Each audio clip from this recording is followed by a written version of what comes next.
بعد ما عصانته. السلام عليكم جي. qabaha u arkin cadowgaaga.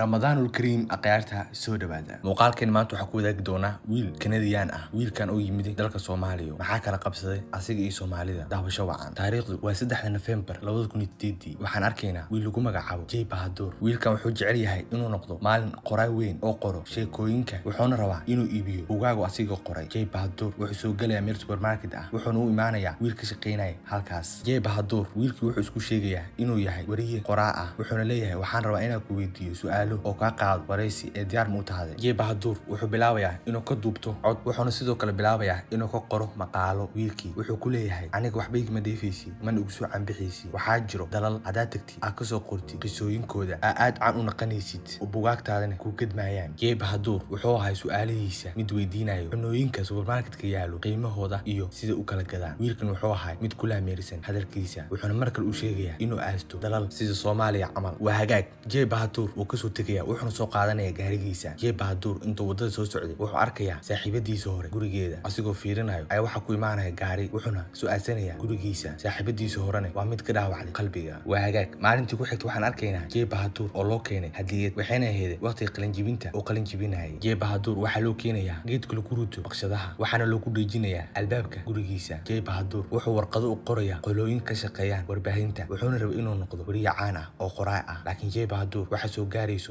warqadaas oo ah mid diidma ah Jay wuxuu soo galayaa qolkiisa wuxuuna ahay mid aad u careysan waa hagaag maalintii ku xigtay Jay wuxuu la kulmayaa saaxiibkiisa wuxuuna u sheegay Jay inuu rabo inuu aasto Soomaaliya wuxuuna ku leeyahay saaxiibkiisa waxaan rabaa inaan aasto Soomaaliya halkaasna waxaan rabaa inaan ka soo qoro Soomaalida dhaqankooda iyo waxyaabo fara badan ee Soomaalida ay caan ku yihiin Jay saaxiibkiisa wuxuu ku leeyahay Soomaaliya sida u maleynaysid ma ahan waa meel halis ah oo dadka lagu dilo laakiin Jay wuxuu leeyahay Soomaaliya ma arkin miya waa meel nabad ah Soomaaliyana sida u maleynaysid ma ahan waxa ka jirto nabad laakiin saaxiibkiisa wala yaabaya wuxuuna ku leeyahay adiga waxaan naqda u maleynaya naftaada Jay iyo saaxiibkiisa waxay imaanayaan supermarketka Jay wuxuu la hadlayay nin ka shaqeeyo supermarketka laakiin saaxiibkiisa ayaa uga caayay Jay markuu saaxiibkiisa u tago wuxuu arkayaa wararka Soomaaliya laga tibinayo waxayna ahayd mid u eg cabsi wararka waxay ka hadlayeen burcadbadeedka Soomaalida iyo maraakiib ay afdubteen Jay wuxuu halkaas ka helayaa fikradaas oo ah inuu ka qoro burcadbadeedka Soomaalida book Jay wuxuu u qorayaa Gmail Soomaaliya wuxuuna u qorayaa qaybta Puntland waxaan arkaynaa Jay oo hurdayo waxaana ka kicinayo telefoon Jay wuxuu ku hadlayaa telefoonka waxaana la hadlayay wiilka madaxweynaha Puntland wuxuuna ku leeyahay waxaana soo gaartay fariimahaada waxaana aragnay inaad xiiseynaysid inaad timaado Soomaaliya oo kugu soo dhaweynayna fariintaadana waan aqbalnay waa hagaag Jay wuxuu u imaanayaa hooyadiisa iyo aabihiisa wuxuuna u sheegayaa inuu u socdo Soomaaliya wuxuuna ku leeyahay waxaan rabaa inaan soo qoro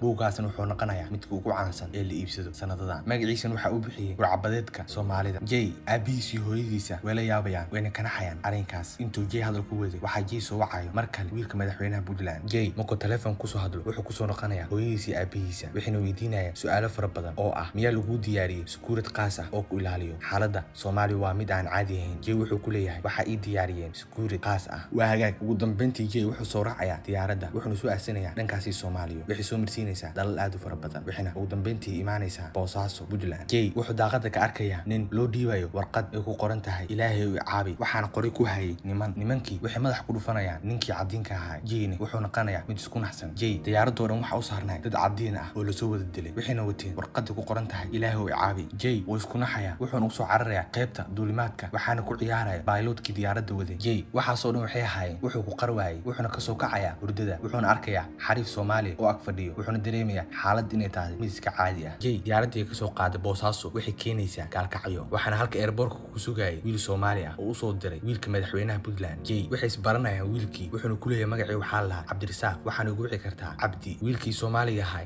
Jay waxa dhaxmarayo sheeko wiilkii Soomaaliga wuxuu u sheegayaa inuu jecel yahay madaxweynahooda Obama laakiin wiilkii wuxuu ku leeyahay anigu waxaan ahay Canadian miya American laakiin Cabdi wuxuu ku leeyahay cidna niima kala taqaano waxa la soo wadayaa Jay intuu gaariga saarnay Cabdi wuxuu weydiinayaa su'aalo aad u fara badan wuxuuna ku leeyahay ii sheeg waxa qabatay Jay wuxuu ku leeyahay waxaan ahay wariye iyo qoraa Cabdi wuxuu ku leeyahay dalkeen waxa imaadaan wariyaal fara badan wuxuuna ku leeyahay adiga ugu ma horeysid dad soo dhaweeyeen ku soo dhawaab Soomaaliya wuxuu ku leeyahay Cabdi maxay maxay tahay ujeedada iyo teetalka aad ka leedahay inaad ka qortid Soomaaliya Jay wuxuu ku leeyahay waxaan rabaa inaan ka qoro burcabadeed wuxuu leeyahay hadalkaas waa laga fiican yahay ee isticmaal badbaadinta badda wuxuu ku leeyahay ma ii fasiri kartaa wuxuu ugu sheegayaa Ingiriis Cabdi wuxuu sheegayaa halka inay joogaan burcabadeed kuwaasoo ah kuwa ugu awood badan Soomaaliya wuxuu ku leeyahay burcabadeedkaaniti waxay haystaa hub aad u fara badan iyo lacag aad u fara badan waana kuwa aad u kibirsan Jay wuxuu u hayay Janice wuxuuna ka qoranayaa notice intii wadada socdeen ciidankii way ku xanaaqayaan wuxuuna ku leeyahay meeshaan u jooji waxaan ka gadanaynaa qaad wiilkii Jay ahaa wuxuu ka yaabayaa waxay ku hadlayaan dadkan ciidankii Jay ilaalinayay waxay imaanayaan meel lagu gadaayo qaad waxayna ka iibsanayeen halkaas qaad Jay wuxuu la soo baxay kaamiradiisa wuxuuna duwanayay nimankii iyo say u gadanayeen qaadka Jay Cabdi ayuu wuxuu weydiinayaa qaadka inuu yahay darogis iyo in kale Cabdi wuxuu ku leeyahay waa darogis waxaana laga keenaa Ethiopia iyo Kenya wiilashii ilaaliyaasha ahaa Jay wuxuu ku leeyahay qaad noo qaad laakiin Jay wuxuu leeyahay ma haysto lacag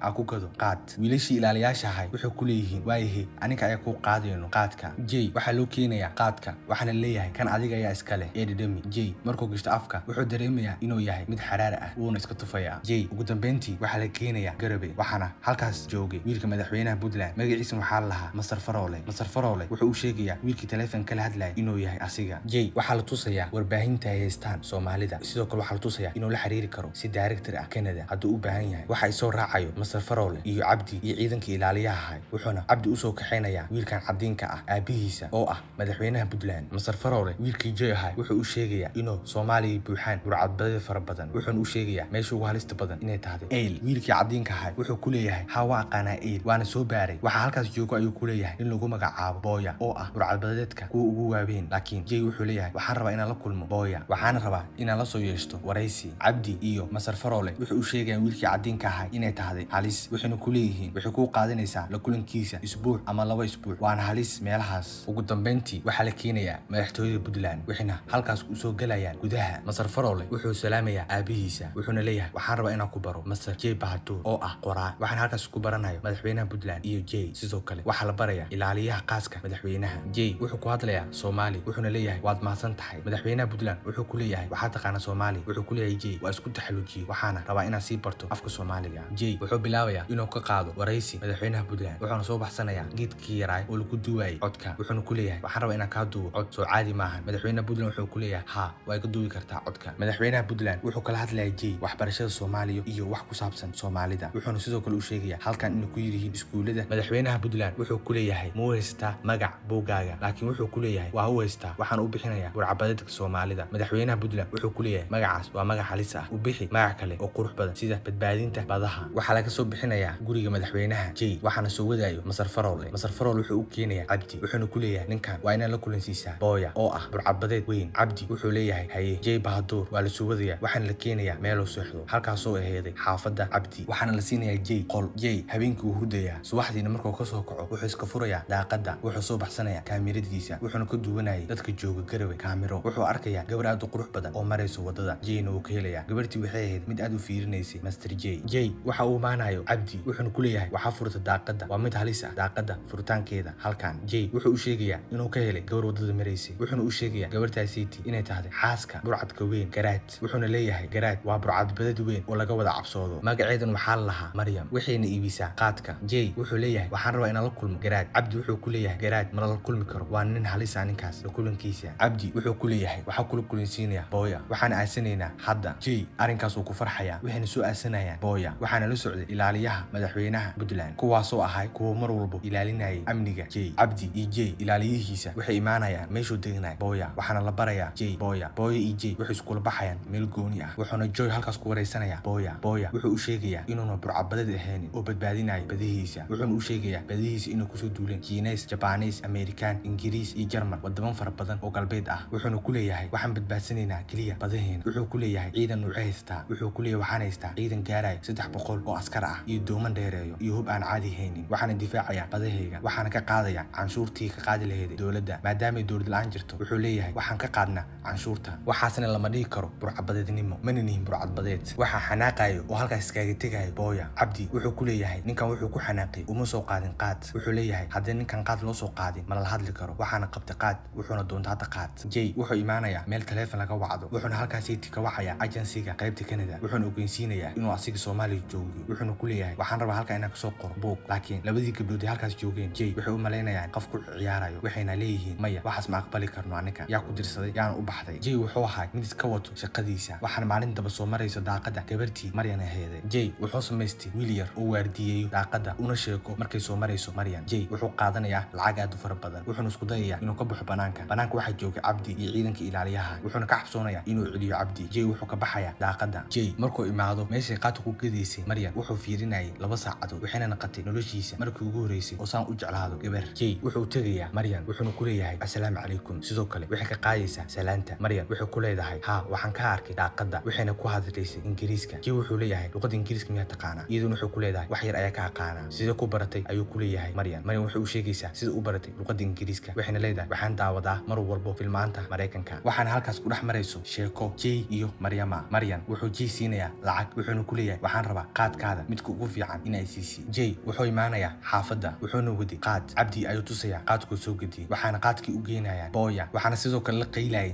ilaaliyihiisa jay waxaa la siinayaa qaadka wuxuuna halkaas ku cunayaa qaadka jay wuxuu ku leeyahay waraysi makaa qaadi karaa wuxuuna weydiinayaa su-aashiisa u horeysay sidee wax u weerartaan booya wuxuu u sheegayaa inuu kooxooyin yar u diraan badda kadibna ay weeraraan markabka waxayna halkaas ka aftuubtaan dadka ugu caansan ee markabka saaran waxayna madax furasho weydiistaan wadamankay ka soo jeedaan waxayna ka soo qaataan lacago milyanis ah waa hagaag waxaan arkaynaa jay oo ku hadlaayo video call wuxuuna la hadlayay agensiga qaybta Canada waana qaybta qaabishan warbaahinta iyo wararka wuxuuna rabay halkaasiiti inuu u diro warar wuxuuna u diray horay warar aad u fara badan laakiin gabarta wuxuu u sheegaysaa in waxaas oo dhan ay ka dhumeen waxayna ku leedahay waa nasiib daro waxa iga lumay buugii aan ku qoraayay waxaana halkaas ku niijabayo jay wuxuuna iskaga soo tagayaa halkaas wuxuu u imaanayaa saaxiibkiisa cabdi jay cabdi wuxuu u sheegayaa wax kasta ku saabsan noloshiisa wuxuuna ku leeyahay aniga miyii saaxiib qoraa waxaan halkan u soo aastay inaan noqdo caan waxaana rabay inaan ka sameeyo sheekada Soomaaliya lacag aad u fara badan waxaana rabay inaan ku noqdo mid caan ah cabdi wayaabaya wuxuuna ku leeyahay sidee u suurta gashay inaan ku imaatay halkan jay wuxuu u sheegayaa inuu asiga nafs ahaantiisa isoo xilqaamay oo yimid Soomaaliya wuxuuna u sheegayaa inay jirin dawlad soo dirsatay wuxuuna leeyahay cidina ima ogo aniga inay joogo xitaa Soomaaliya kaliya waxa ay og hooyadeeda iyo aabaheega waxayna u maleeyaan eeka inuu u shaqeeyo warbaahinada Canada waxaan la hadlay qolooyinka warbaahinada Canada waxayna ugu noqdeen kuwo aanay aqbalin cabdi wuxuuna iyadu u dhisayaa wiilkii cadiinka ahaa wuxuuna ku leeyahay wariyaasha qaarkood sheekooyin aan loo dirin ayay waxay bilaabaan inay qoraan kadibna waxay noqdaan kuwa caan ku noqday oo ku guuleystay wuxuuna leeyahay ha waa ku guuleysan kartaa fursadan Soomaaliyana waa mid kaaga furan fursad aad ka qorti buugaag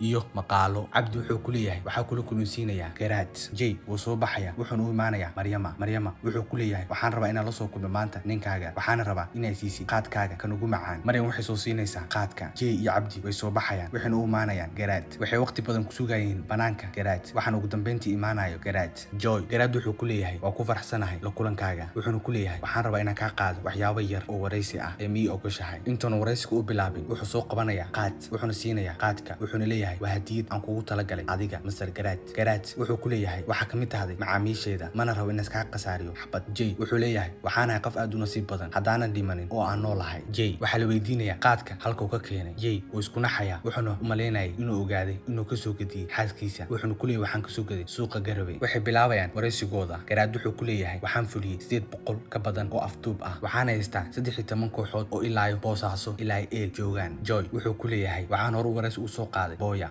iyo adiga maxaa ku kala duwan tihiin garaad wuu xanaaqaya wuxuuna ku leeyahay mar dambe booy ugu soo qaadi oo ku dilaya man rabo inay ugu soo qaadi ninkaas magaciisa joy cabdi ay wax kasta ka dhaadhicinahay wuxuuna u sheegayaa inay yihiin 2 kooxood aan la istusi karin jay wuxuu ku leeyahay garaad iga raali noqo mar dambe kuuma soo qaadi doono magaca booya wuxuu ku leeyahay ma markab kasto ay afduubatiin garaad wuxuu ku leeyahay markab kasto oo soo maro xeebaheena waa afduubanaa asxaan uma falno waxaan ka qaadnaa lacag waa hagaag waxaan arkaynaa jay oo qoranayo buugiisa waxaan u imaanayo cabdi wuxuuna ku leeyahay waxaan rabnaa inaan aasano eel waxaan kuu fulinayaa riyadaada ay ka cusinaysay habeenkii soo ma jeclaynin adiga inaad soo duubtid video iyadoo la afduubanayo markab waxaa halkaas ku farxayo jay wuxuuna ku leeyahay CNN-ka iyo warbaahinno fara badan waxay raadinayeen video noocaas ah waxaana ka qaadan karnaa lacago aad u fara badan waa hagaag waxaan arkaynaa ciidankii qaaska ahaa ee jay ilaalinayay oo u soo kaxeeyeen magaalada eel intay gaariga saarnaayeen cabdi wuxuu ku leeyahay jay magaalada markaad tagtid waxaa lagu weydiin doonaa qabiilkaaga wuxuuna ku leeyahay waxaad tidhaahdaa waxaa nahay reer Jaafar ugu dambeyntii waxay imaanayaan magaalada eel waxaan halkaas kusoo dhaweynayo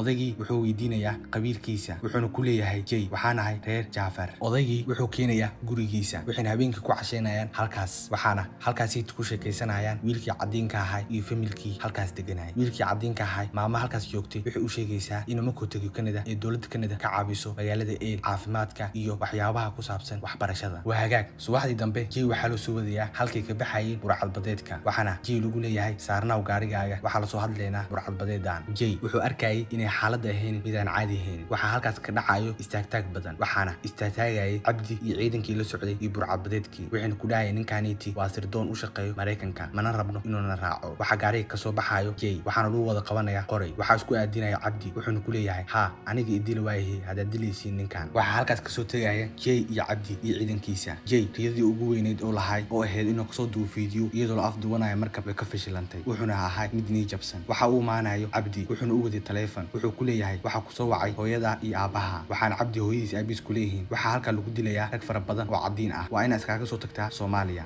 wuxuu ku leeyahay jay ragga la dilayo waa rag Amerikaan ah anigan waxaan ahay Canadian mana rabo inaan kasoo tago Soomaaliya waxaan u maaray Soomaaliya waa dhamaysanaya kadib ayaan kasoo tagayaa jay hooyadiis iyo aabihiisa way ku adkeynayaan laakiin jay wuxuu sheegayaa inay ka dhamaatay lacagta oo u baahan yahay lacag in loo soo diro wuxuuna u sheegayaa Soomaaliya in wax kasto ay yihiin qaali waa hagaag waxaan arkaynaa jay oo la joogo wiilka madaxweynaha Puntland Masar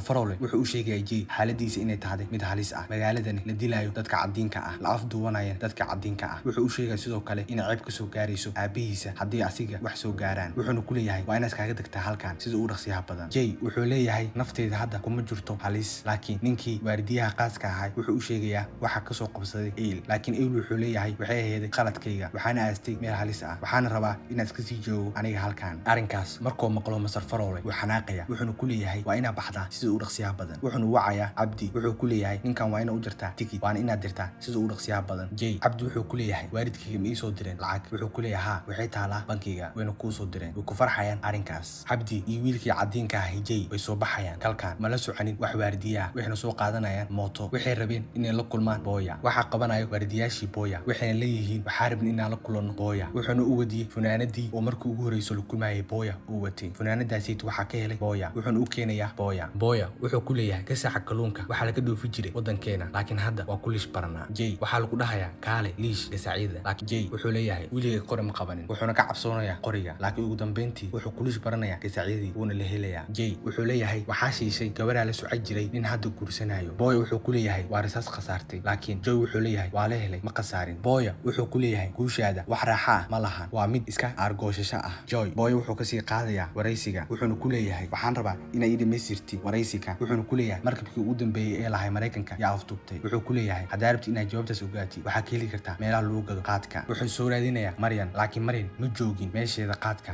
wuxuu u sheegayaan hablii jooga halkaasiiti inay Maryan maanta imaanin waxaa halkaas ku arkaya Joya rag hubaysan waxayna leeyihiin in cadiina ayaan qabanaynaa wuxuuna ka soo cararayaa raggii wuxuu imaanayaa xaafadda cabdi wuxuuna imaanayaa qolkiisa waxaa halkaas ku sugaysay Maryan wuxuuna ku leeyahay ma rumaysan karo inaad joogtid qolkayga Maryan waxay ku leedahay magaaladan iskaaga tag waxaa la dilayaa dadka cadiinka ah waxaana la ugaarsanayaa Amerikaanka laakiin Joy wuxuu ku leeyahay aniga mihi Amerikaan ee waxaan ahay Canadian Maryan iyo Joy waxaa halkaas ku dhex marayo sheeko Maryan waxay arkaysaa magaceeda oo ku dhagan derbiga waxayna ku leedahay maxay tahay sababta ugu dhagsatay magaceega derbiga waxaan ku qornay qoraal yar oo Ingiriis ah waxayna ku leedahay ii aqri Ingiriiska qaarkood ma aqri kari wuxuu ku leeyahay waxaan ku qoray qofkii soo jiitay wadnaheega waxaana aheeday markii ugu horeysay aan ku arko qof aan ka helo waxaan halkaas ku dhex marayo sheeko Maryan waxay u qoraysaa lambarkeeda waxayna ku leedahay waxay kala soo xiriiri kartaa lambarkan Joy waxa soo kaxeynaya cabdi waxaan la keenayaa airportka wuxuu dib ugu laabanayaa dalkiisa Joy waxaa laga wacayaa shir ay lahaayeen Mareykanka waxaan laga weydiinayaa halkaasiiti su'aalo wuxuu noqday qof caan ah waxayna noqdeen buugaagtiisa iyo qoraaladiisa kuwa la gato filimkeena maanta wuxuu ku eegyahay halkaas intaan ku kulmayna film noocan camal waxaan kaaga tegayaa wassalaamu calaykum waraxmatullaahi wabarakaatuh